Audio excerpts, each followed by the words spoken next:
Hey there, people. I'm Ali, and I've been part of the game industry for 5 years now. And currently, I'm a 3D game environment and props artist at Despair.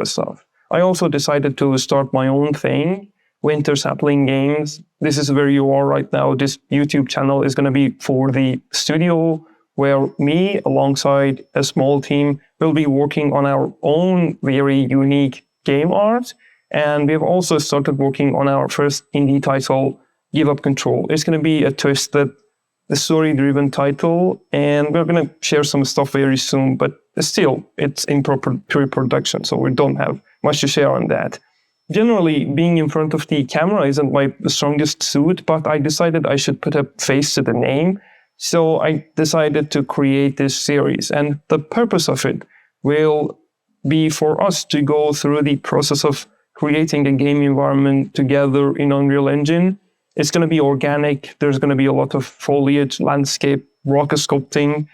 And the main focus of the course of this series will be on the artistic side of things. We're going to go through how we put things together, how we compose things, how we plan things from step one to the last step, how we art direct the project to achieve what we want to achieve. So we're not going to be diving too deep into the technical stuff, because for a lot of the technical stuff, there are tons of materials online, tons of documentation. So whenever there was a need to, I will share some external links, some resources for you to go to.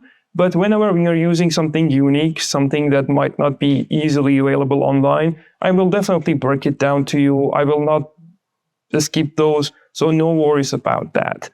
We're also going to have a Discord channel. It's going to be in the description, so you can join and we can share progress. We can talk about it and compare our results. Also, updates about the game that we're working on will be there. So I don't think we need to waste any more time here. We can go to the first episode. Okay, here's how my Unreal Engine looks. This is going to be the blockout. And what I basically did was to sculpt two stones. This guy, which is going to be a unique asset, and one other stone, which was duplicated and rotated all over to create these cliffs and this mountain. And this piece in my head, it's going to be called Pilgrimage. And it's going to be telling a story of a small group of people, these pilgrims, that have come to this hero asset of ours, this focal point, left some ceremonial items, most probably, and then they are headed towards this holy mountain of theirs. But before I go to perspective mode and start talking about all the engine stuff, we have to talk about composition a bit. Because in my mind, I had a plan of how to guide my viewers' eyes in the scene. And that's going to be composition, how to correlate different elements of an image. It can be film, it can be photograph, it can be an artwork, painting, or in our case, a scene in Unreal Engine, in an image, how to balance different elements in an image, how to guide the viewer's eyes in the image. And we're going to use a few things, and the first and foremost is going to be focal points. If we look at some very famous paintings, we can see that most of them, all of them almost, they have this very distinct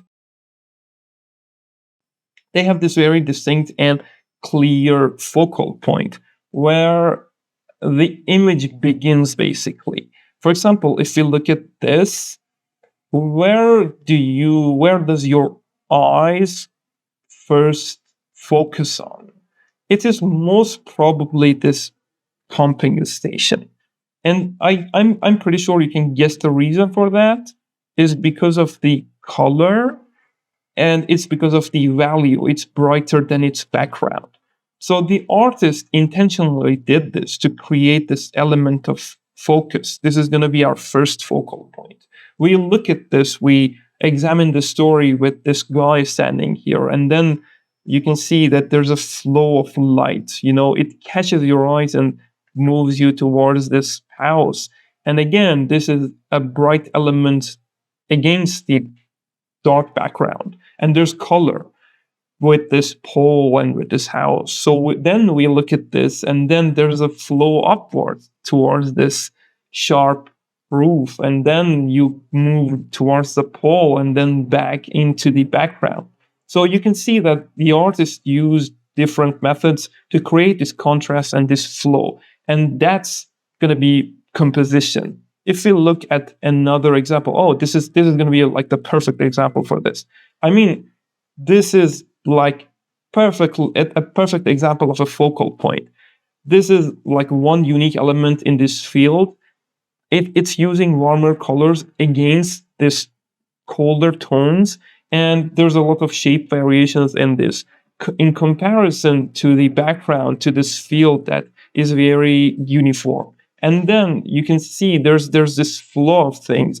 She's looking this way, and her body's pointing that way. So the second focal point is going to be this house. So we're going to have the first focal point, second focal point, and then because this is a very strong silhouette against the background, this will be the third. So you can clearly see that the artist intentionally did this flow of things to create this thing that we call composition. We can actually look at some other stuff too. This would be an example of a more complicated composition to like regarding focal points, because the main focal point here is this halo here. But then when the eye looks at this part, you can see the flow of these things this way, and then looking down, and then we have this flow here, and then we have these things, and then we have these guys, these people, which are stronger silhouettes, darker silhouettes against the background. So it's not a very distinct composition in comparison with this guy, but again, this is very artistic. So the second rule of composition, rule of thirds, Fibonacci sequence, and the golden ratio. So rule of thirds, you have probably, this would be a very good example.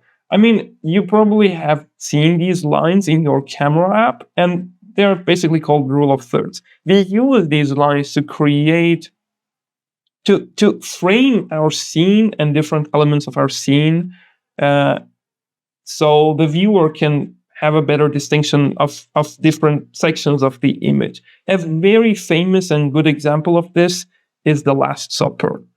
You don't see it at first glance, but before actually speaking about rule of thirds, let us talk about the focal points again. Where is the focal point here? It's going to be Jesus. And the reason for that, one of the reasons for that is that we have a bright background exactly behind Jesus. And then he's here. So he's in contrast, and it catches the viewer's eyes very strongly. But then if I turn on the rule of thirds, you can see that it's perfectly framed inside this rule of third things. So you can see that it's clearly dividing the image into different sections, and it's helping the viewer's eyes to distinct different parts of the story, to move between them without getting confused.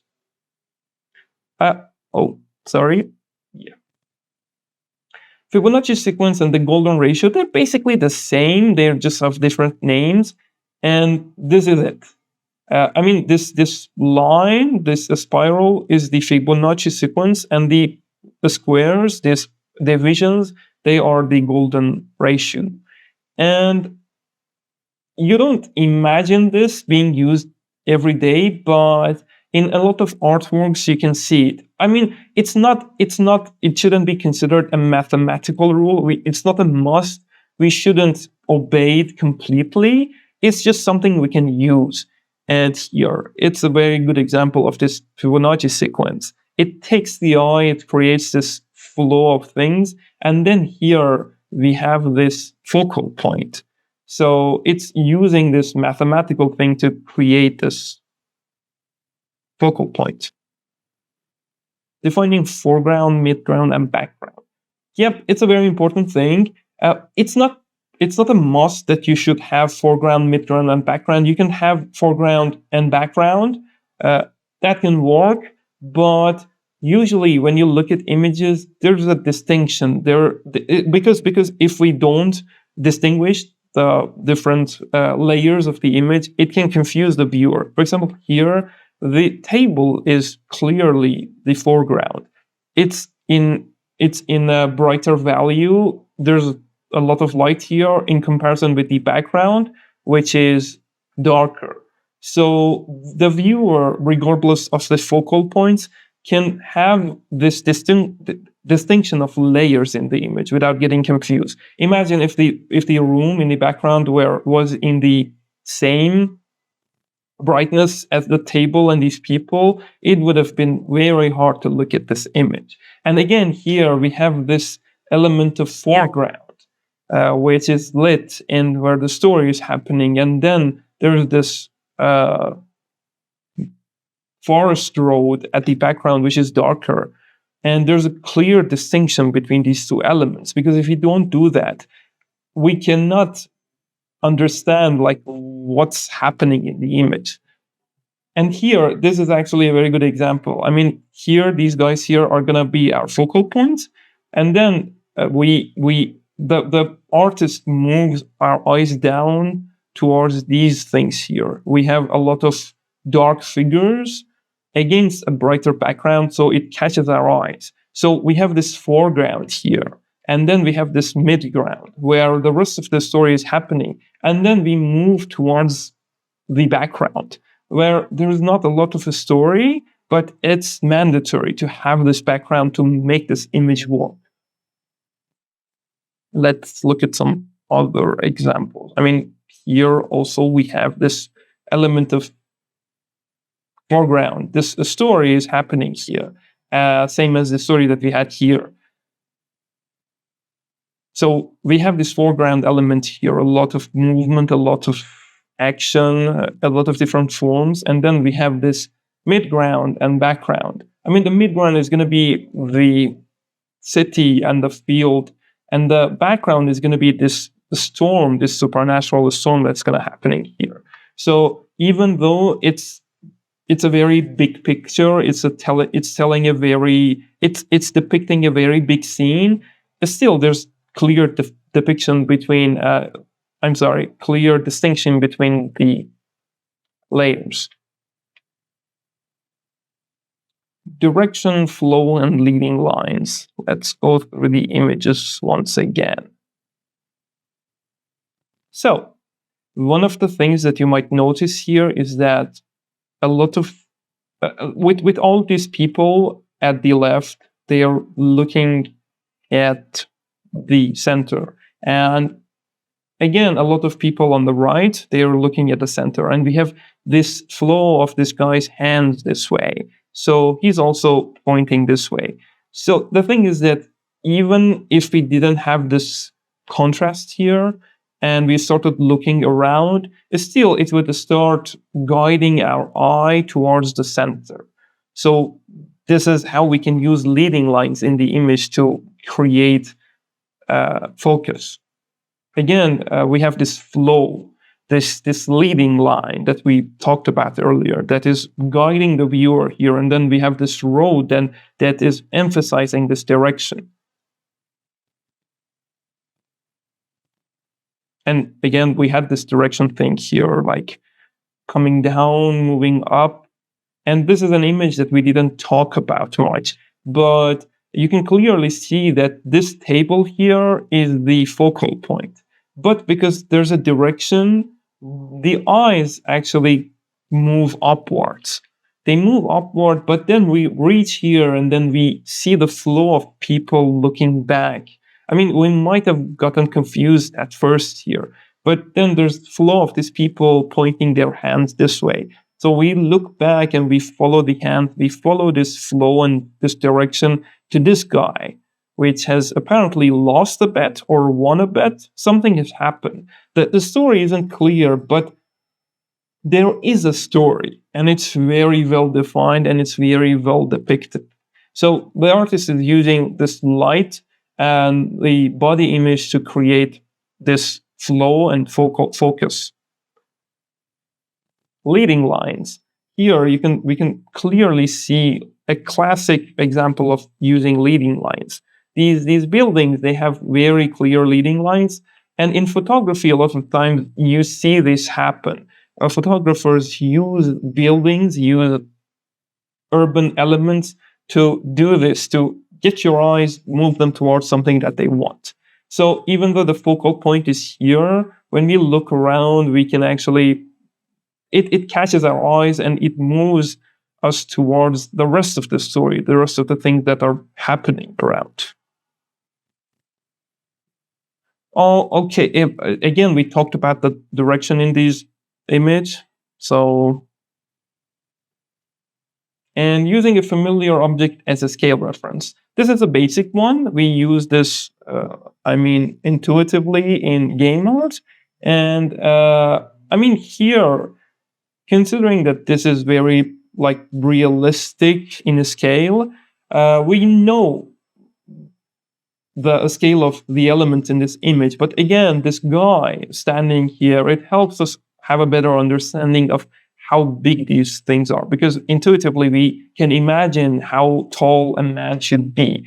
But in this image, if these people, they weren't here, it would have been very hard to understand the sheer scale of the event happening here. So these people, these human figures, they are actually helping us. As we move backwards, you can see that there's a really long distance.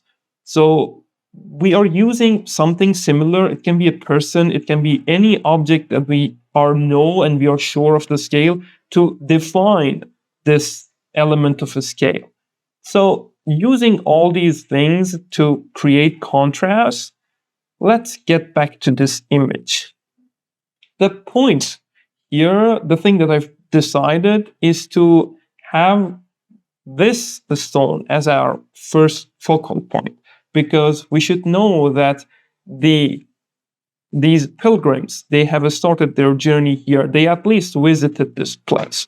So how I'm going to do that is that there's a highlight on this stone. But if you look at this mountain, you can see that the priority between these two guys is almost the same. So it can confuse the viewer's eyes. We don't know where to look first, the stone here or this mountain. So what's going to happen in later steps is that I'm going to have flowers and color here, in contrast to the mountain, which is going to be covered with the snow, not the snow, but a tiny bit of a snow. So there's not going to be a lot of color here. So that element of color, in contrast with the green background, which is going to be full of dancing grass, is going to make this first focal point really pop out. And then we're going to have this direction, this flow of people moving towards the mountain.